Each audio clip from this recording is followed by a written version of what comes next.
नमस्कार, मैं सौम्या मिश्रा और आप देख रहे हैं मौलिक शक्ति।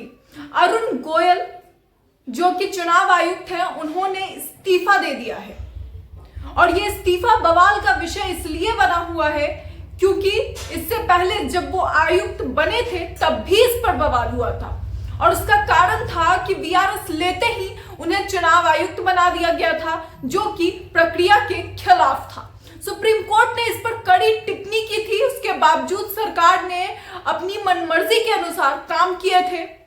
उस सीजीआई को उस पैनल से हटा दिया जाता है जिसमें चुनाव आयुक्त की नियुक्ति करते हैं। और अब चुनाव से ठीक पहले जिस तरीके से अरुण गोयल ने इस्तीफा दिया है, ये बहुत बड़ा सवाल खड़ा करता है। सवाल ये खड़ा करता है कि इसमें भी क्या सरकार का हाथ है या फिर अरुण गोयल को इस बात का अंदाजा हो गया है कि वो जिस पद पर बैठे हैं वो उनके लिए उस वक्त नहीं बना था।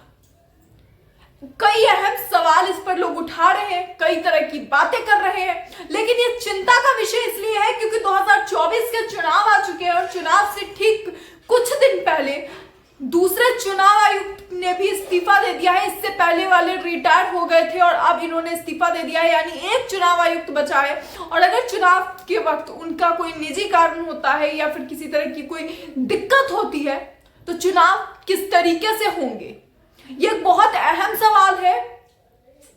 दूसरा अहम सवाल यह है कि इस्तीफा दिया गया और राष्ट्रपति ने तुरंत उसे स्वीकार कर लिया बिना किसी सवाल। ये कैसे संभव था? क्या ये इतना आसान था? अरुण गोयल की जो ये नियुक्ति थी उसने भी कई सवाल उठाए थे और अब उनके इस्तीफे भी लगातार कई तरह के सवाल उठा रहे हैं। इसे लेकर देखिए जरा अमर उजाला ने क्या खबर डाली है। अरुण गोयल ईसी के इस्तीफे के बाद कांग्रेस हमलावर, कहा संस्थाओं का विनाश नहीं रुका तो हावी हो जाएगी तानाशाही। इससे पहले सुप्रीम कोर्ट ने क्या कहा था वो भी आपको बताएंगे, लेकिन पहले इस खबर को देखिए कि आखिर खबर में क्या लिखा गया है। कांग्रेस के राष्ट्रीय अध्यक्ष मल्लिकार्जुन खड़गे ने ट्वीट करते हुए कहा है कि चुनाव आयोग है चुनाव का है या चुनाव चूक। भारत में अब केवल एक चुनाव आयुक्त है, वह भी तब जब कुछ ही दिनों में लोकसभा चुनाव की घोषणा होनी है। अगर हम स्वतंत्र संस्थानों के व्यवस्थित विनाश को नहीं रोकते तो हमारे लोकतंत्र पर तानाशाही हावी हो जाएगा और शायद तानाशाही हावी होती जा रही है। पूरे ट्वीट में क्या लिखा गया है, केसी वेणुगोपाल ने भी इसे लेकर ट्वीट किया है, अन्य लोग भी इसे लेकर लगातार ट्वीट कर रहे हैं, चिंता जाहिर कर रहे हैं कि कुछ दिनों में लोकसभा के चुनाव है और स्थिति इस तरह की बना दी गई है कि अब एक ही चुनाव आयुक्त है और इससे पहले के जो दोनों चुनाव आयुक्त थे उनका कोई अता पता नहीं है, क्योंकि एक का तो चलिए ठीक है कि रिटायरमेंट थी, दूसरे का क्या? इस्तीफे का तुरंत में क्या कारण था? 2022 में अभी तो उनकी नियुक्ति हुई थी, 2027 तक का उनका कार्यकाल था और अचानक से 1 से 1.5 सालों में इस तरह का परिवर्तन, क्या कारण हो सकता है? दोस्तों, इससे पहले अनूप चंद्र पांडे रिटायर हुए थे 21 फरवरी 2024 को। अभी ही उनका पद रिक्त था ही कि अब अरुण गोयल का भी इस्तीफा आ गया है। 9 मार्च 2024 को उन्होंने इस्तीफा दे दिया, जो कि राष्ट्रपति ने स्वीकार कर लिया है। उनका भी पद रिक्त हो चुका है।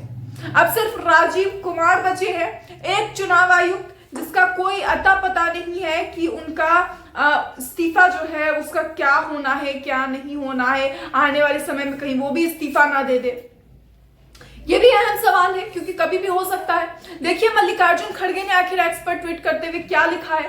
कांग्रेस के राष्ट्रीय अध्यक्ष मल्लिकार्जुन खड़गे ने एक्स पर कहा है कि चुनाव आयोग है या चुनाव चूक। भारत में केवल एक चुनाव आयुक्त है, वह भी तब जब कुछ ही दिनों में लोकसभा चुनावों की घोषणा होनी है। अगर हम स्वतंत्र संस्थानों के व्यवस्थित विनाश को नहीं रोकते तो हमारे लोकतंत्र पर तानाशाही हावी हो जाएगी। ईसीआई अब गिरने वाली अंतिम संवैधानिक संस्थाओं में से एक होगी। चुनाव आयुक्तों के चयन की नई प्रक्रिया अब प्रभावी रूप से सत्तारूढ़ दल और पीएम मोदी के पास चली गई है। कार्यकाल पूरा होने के 23 दिन बाद भी नया चुनाव आयुक्त की नियुक्ति क्यों नहीं की गई? मोदी सरकार को इन सवालों का जवाब देना चाहिए और देना ही चाहिए। ये कंपलसरी है कि जवाब दें। 23 दिन हो चुके हैं, अब तक क्यों चुनाव आयुक्त की नियुक्ति नहीं हुई है, रिक्त है पद। ऐसे तो कई सरकारी पद रिक्त होते हैं, लेकिन अभी जब चुनाव आने वाले हैं तो पद अब तक खाली है और अब दूसरा भी खाली हो गया। क्या इस तरीके से चुनाव हो पाएंगे ऐसे में, या फिर अपनी मनमर्जी का एक कठपुतली वहां पर सरकार बिठाना चाहती है? यह भी उन्हें खुले तौर पर कहना चाहिए और कुछ समय में पता चल भी जाएगा कि आखिर अगला कौन आएगा उस कुर्सी पे। केसी वेणुगोपाल ने इसे लेकर क्या ट्वीट किया है ये भी देखिए। कांग्रेस महासचिव संगठन के केसी वेणुगोपाल ने एक्स पर ट्वीट करके कहा कि दुनिया के सबसे बड़े लोकतंत्र के स्वास्थ्य के लिए बेहद चिंताजनक है। चुनाव आयुक्त अरुण गोयल ने लोकसभा चुनाव के पहले इस्तीफा दे दिया है। ईसीआई कैसे काम कर रही है, संवैधानिक संस्था कैसे काम कर रही है, सरकार उस पर किस तरह दबाव डालती है, इस बारे में कोई पारदर्शिता नहीं है। ये रवैया दर्शाता है कि शासन लोकतांत्रिक परंपराओं को नष्ट करने पर तुला हुआ है। ईसीआई को हर समय पूरी तरह से गैर पक्षपातपूर्ण होना चाहिए, ये केसी वेणुगोपाल ने कहा है। इसके साथ ही अन्य लोग भी ये ट्वीट कर रहे हैं। देखिए जरा, अंकित सिंह नाम के ट्विटर हैंडल से लिखा जाता है, आखिर इस्तीफा क्यों दिया, क्या वजह हो सकती है? अरुण गोयल के इस्तीफे देने से किसको फायदा हो सकता है? ये एक बहुत बड़ा सवाल है कि आखिर इससे किसको फायदा होगा। दोस्तों, कई तरह के लगातार इस पर सवाल उठ रहे हैं। न सिर्फ सवाल बल्कि ये भी कहा जा रहा है कि आखिर इससे किसको फायदा होना है। शुभम अग्रवाल नाम के एक ट्विटर हैंडल से लिखा जाता है, क्या सरकार के दबाव में आकर अरुण गोयल जी ने इस्तीफा दिया है? नरेंद्र मोदी सरकार लोकतंत्र के सबसे बड़े धोखा करने के लिए तैयार है। इस लोकसभा चुनाव में पूरी तरह से धांधली होगी, ये बात कही जा रही है। एक तरफ बीजेपी कहती है कि इस बार 400 पार एनडीए करेगा और 370 बीजेपी पार करेगी। राम भद्राचार्य कहते हैं कि इस बार उन्होंने भविष्य देख रखा है कि बीजेपी 370 पार। उन्हें कैसे पता है? अगर किसान वोट नहीं देने को तैयार है, युवा वोट नहीं देने को तैयार है, महिलाएं संतुष्ट नहीं है, तो उन्हें कैसे पता है 370 पार? एडवर्टाइजमेंट करने का जो रंग रूप देखने को मिलता है दोस्तों, ये सारी चीजें आप गौर करिए, आपको समझ में आएगा कि आखिर किस तरह से ये प्लानिंग की जाती है। न सिर्फ प्लानिंग की जाती है, अगर कहा जाए कि सरकार ये खेल खेलने का प्रयास कर रही है चुनाव से पहले, तो ये भी गलत नहीं होगा, क्योंकि हो सकता है कि किसी तरह का कोई खेल ही शुरू हो। जागरण की खबर है, देखिए जरा, जहां पे लिखा गया है, कभी नियुक्ति पर हुआ था बवाल, अब चुनाव आयुक्त ने अचानक दिया इस्तीफा। अरुण गोयल ने लोकसभा चुनाव से कुछ दिन पहले ही आज इस्तीफा देकर सभी को चौंका दिया है। अरुण गोयल के इस्तीफे पर राजनीति शुरू हो गई है। गोयल के इस्तीफे के लिए व्यक्तिगत कारण बताए हैं। अब अन्य चुनाव आयुक्तों की नियुक्ति को लेकर प्रक्रिया जल्द शुरू की जाएगी।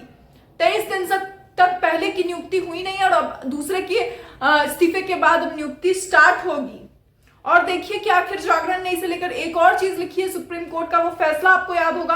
अरुण गोयल की नियुक्ति को लेकर भी बवाल मचा था। 2024 में गोयल की नियुक्ति को सुप्रीम कोर्ट में चुनौती दी गई थी। मामले पर मार्च 2023 में सुप्रीम कोर्ट ने बड़ी टिप्पणी करते हुए कहा कि गोयल की नियुक्ति सरकार की ओर से जल्दबाजी में की गई थी और उनका कार्यकाल 2 साल से ज्यादा होना चाहिए था। 2 साल से ज्यादा होना चाहिए, ये बात कही जा रही है। और अब 2027 तक के कार्यकाल वाले व्यक्ति ने इस्तीफा दे दिया है। आने वाले समय में क्या होगा, किसकी नियुक्ति होगी, ये बहुत गौरतलब है। लेकिन सवाल सरकार से कि क्या ये भी उनके दबाव में हो रहा है? क्या एक बार फिर से सरकार अपनी मनमर्जी, अपनी तानाशाही दिखाने का प्रयास कर रही है? इसे लेकर आपकी क्या राय है? अपनी राय कमेंट बॉक्स में जरूर बताएं। ऐसी और खबरों के लिए देखते रहिए मौलिक शो।